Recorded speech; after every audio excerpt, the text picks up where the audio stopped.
அல்-பக்ரா. அளவிலா கருணையும் இணையிலா கிருபையும் உடைய அல்லாஹ்வின் திருப்பெயரால். வசனங்கள் 47 48 வரை.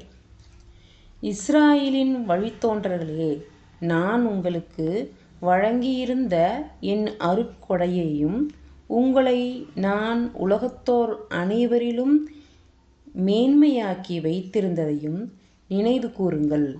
மேலும் ஒரு நாளை நீங்கள் அஞ்சிக் கொள்ளுங்கள்.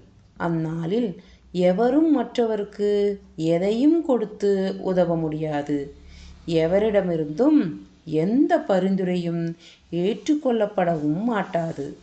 எவரிடமிருந்தும் மீட்புப் பணம் பெறப்பட்டு எவரும் விடுதலை செய்யப்படவும் மாட்டார்கள். குற்றவாளிகளான அவர்களுக்கு எந்த உதவியும் செய்யப்பட மாட்டாது.